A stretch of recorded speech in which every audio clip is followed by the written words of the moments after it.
to get rid of acid rain. So, what is acid deposition? Let's put this into actual words. I'm sorry, this is kind of a wordy one.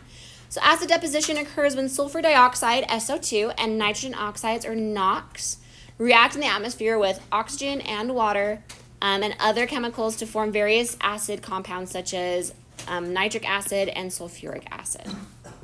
Yeah? So the video said dried materials, is that like dust? Yeah. Mm-hmm.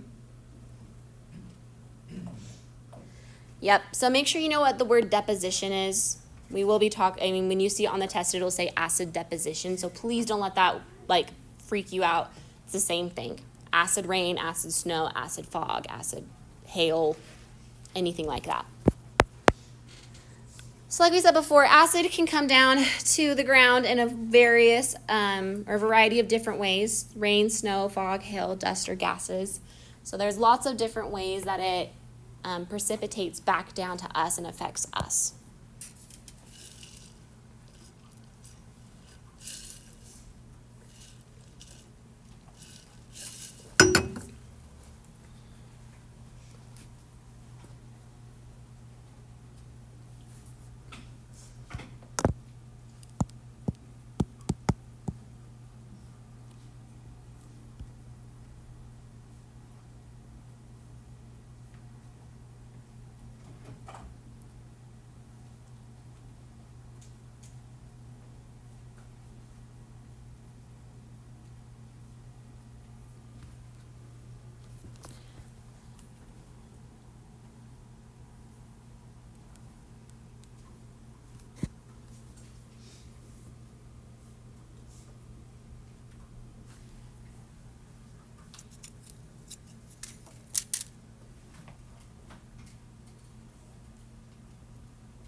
Take about a couple more seconds to finish up your thoughts on this slide.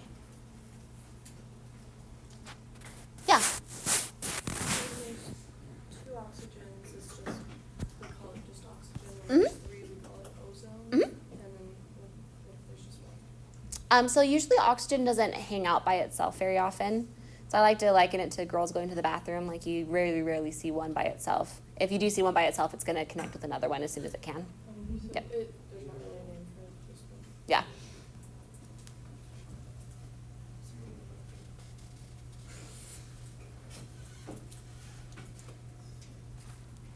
All right, so let's talk about the acid scale. So this is like the pH scale is what it's actually called, not the acid scale.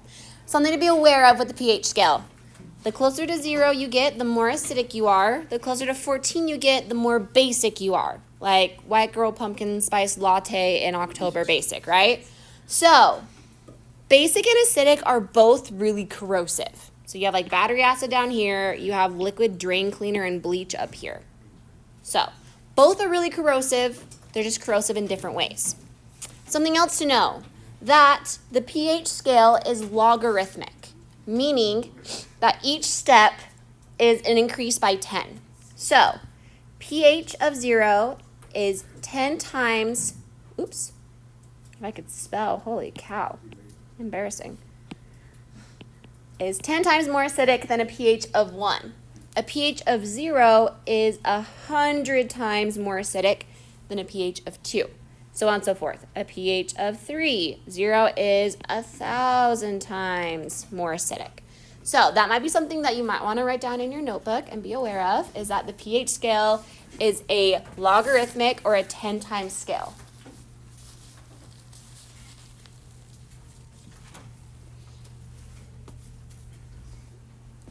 So as we look at this scale, you might be kind of surprised, because if you're like me, when I first heard about acid rain, I imagined rain falling down on me and burning my skin off, and I'm like, oh my gosh, I'm dying, acid rain, Raiders of the Lost Ark, face melting off my body kind of vibe is what I got. However, it's not like that. So if we look at the pH scale, sulfuric acid is a pH of 1, which is what we're creating in the atmosphere, right? Sulfur dioxide mixes with oxygen and water to create sulfur dioxide. However, we don't have a ton of it in the atmosphere, and so acid rain only sits around a 4.2 to 4.4. Lemon juice, vinegar, orange juice, and soda are all more acidic than acid rain. So you could pour lemon juice or vinegar on yourself and you'd be fine. However, if you pour vinegar or lemon juice on an ecosystem or on a plant or in a fish tank, they would not be fine.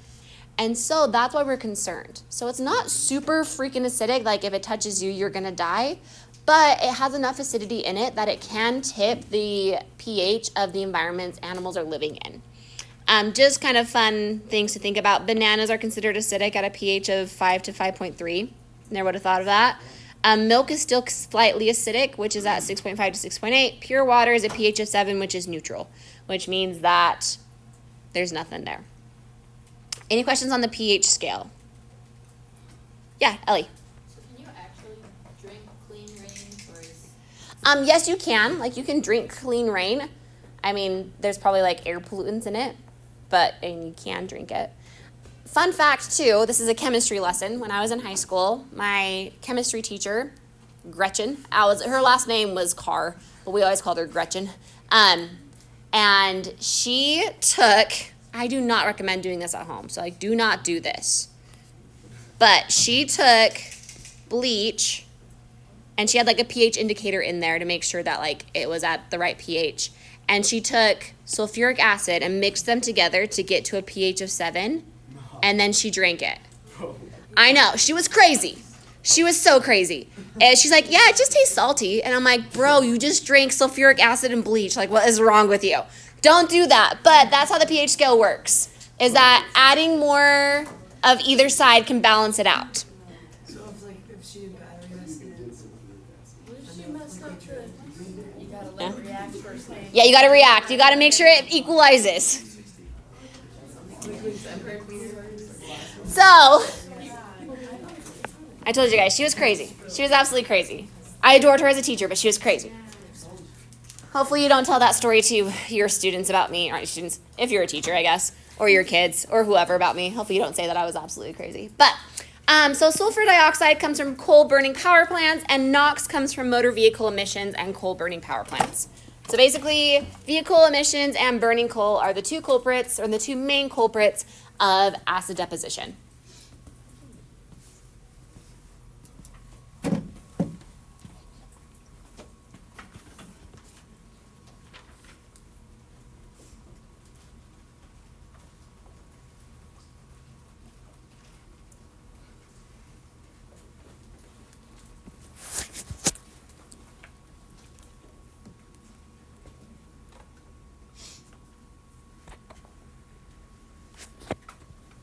So the sulfur and nitrogen compounds in the atmosphere that cause acid deposition are primarily anthropogenic. So someone remind me, what does this fancy word mean, anthropogenic? Human caused. Human caused. So if you see anthropogenic, a human caused thing, but also it can come from natural sources. The U.S. releases about 40 million tons of sulfur dioxide and nitrogen oxides and 6,000 million tons of carbon dioxide into the atmosphere every single year. So we are adding a lot of this stuff into our atmosphere on a yearly basis. So some effects of acid deposition affects communities that are downwind from coal-burning power plants. But the big problems are these. And this is where we're going to end today. I know it's really wordy, so if you want to listen to me and then write down like the Spark Notes version. So on aquatic ecosystems, let me see if I can bring this down a little bit. In aquatic ecosystems, aquatic environments, the young of most species are most sensitive to environmental conditions than adults. At a pH of 5, most fish eggs cannot hatch. And then some adult fish die. So the big idea is that in aquatic ecosystems, if we add acid rain to it, you're going to create more acidic water, and that is going to cause fish to not be able to have their eggs hatch, and also the adult fish can die. And like was stated earlier, we are also going to have something called biomagnification. Meaning that we are going to have these chemicals, this acidity, the effects going through the food chain. You can also look at this chart over here, which tells you the critical pH levels for aquatic organisms. So snails, if they're in a pH of 6, that's not good for them. Clams, 6. Bass is a 5.5, along with crayfish and mayflies. Trout and salamanders are at a pH of 5. Perch are at a pH of 4.5, and frogs are at a pH of 4. So that's where they become the most susceptible, is when they get into that pH level. So snails are actually going to be our very first organism that we're going to see decreases in their population if an aquatic environment gets more acidic. Going to, bless you, going to terrestrial environments. So it can flow through the soil. Acidic rainwater can leach aluminum from the soil. That is the biggest takeaway I want you to take from this slide, is that acid rain leaches aluminum out of the soil. I can guarantee that you're going to see that on your test and also on the AP test, because the AP loves that question. The idea that aluminum leaves the soil because of acid rain is such a big topic.